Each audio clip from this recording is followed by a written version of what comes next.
Okay, so now it's time to set up our tools. The first thing we're going to do is download Burp from Portswigger's website. We're going to download the Community Edition. There is a Pro Edition as well, which costs, I believe, about €350 a year. But the Community Edition will do everything that we need. Once that's finished downloading, just go ahead and run it. And just follow the instructions that it has on screen. Feel free to customize it as needed. I will speed this bit up so we're not waiting on screen for too long.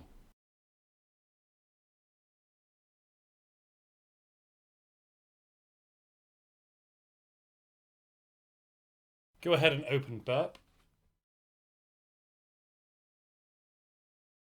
From here we can create a temporary project. Use the Burp default settings. Once this loads up, we can go into proxy. We can turn intercept off for now. Go into options. And then here you have got the interface which Burp is running on. So all we have to do is click on that and click edit. And then here we either want to listen on all interfaces, or you can listen on a specific interface. So I'm going to use all interfaces because I just find that a bit easier.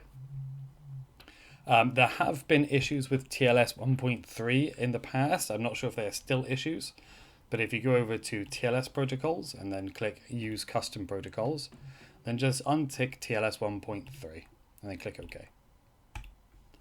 So that is everything we need to do on our computer. All we have to do now is use the iPad to set up our connection to our machine, and then it will proxy all the traffic from the iPad through Burp to the outside world. So on our iPad, all we have to do is click on settings and then go to Wi-Fi, click on the correct Wi-Fi setting, go down to configure proxy, click manual, then in the server settings, you want to put in the IP address of your computer. And in the port, you want to click on port and type in 8080, unless you have changed it in the Burp settings, but 8080 is default. Then click save. Okay, so one last thing we need to do is install the profile. So all we need to do now is go into our browser, navigate to our IP address of the computer, so 192.168.0.10. port 8080, and then you'll see this page, and then all we need to do is click CA certificate, click allow, that'll be downloaded. Go back to the home screen, click in settings, ignore that, and then we go down to profiles, which is down here.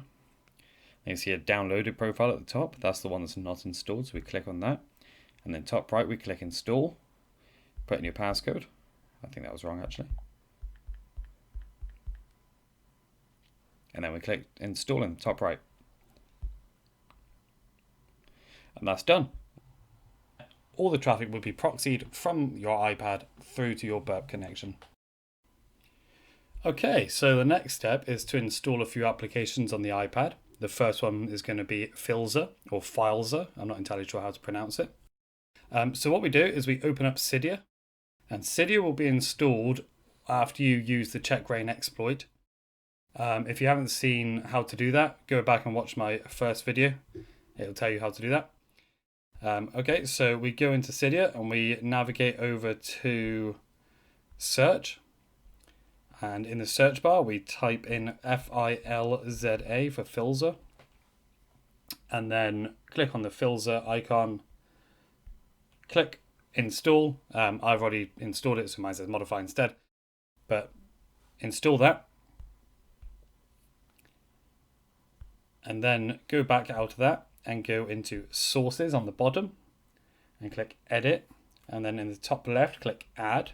And then in the URL bar there, type in https build.frida.re and then click add.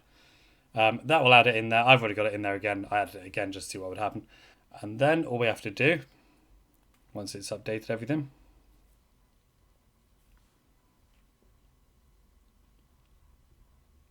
so at this point, it's going to update the sources so it knows where to pull data from. I've already got this one, so that's fine. It may be good to note that you may have to turn off your proxy settings to install apps through Cydia. I've just done that. but I will go back into Cydia, go into search again, and then look for Frida. And I have installed the Frida for pre-A12 devices. Depending on the device that you have, yours might be different. And then again, click install, and that will install. And that's everything we need for this. Fileser is used to install applications that are not signed by Apple. It also is a file navigation tool, which is amazing, but the main purpose that we are going to use it for is installing applications that aren't signed. Once you have Python installed, you can use pip to install Frida and objection. I've left the instructions on the screen now to show you.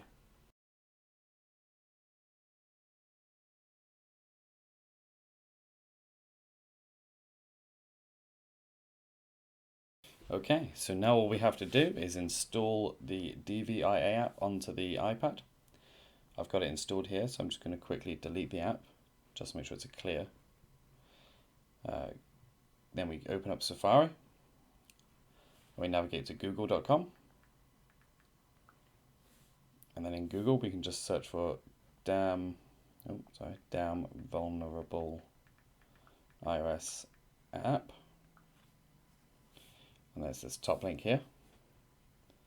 Now if we scroll down, we can see the download IPA button. We click that, and yep, download. Once it's downloaded, if you click in the button in the top right, and then click on the magnifying glass, then if we click copy to Fielder, and then we just click install, then it installs it. We go back to our home screen, it's there again, DVIA v2. When we open it, we have everything we need. And these are all the challenges that we're going to approach on the next video. Okay, so that wraps up this video. If you learned anything in this video, please give it a thumbs up, like, comment and subscribe, and thank you very much.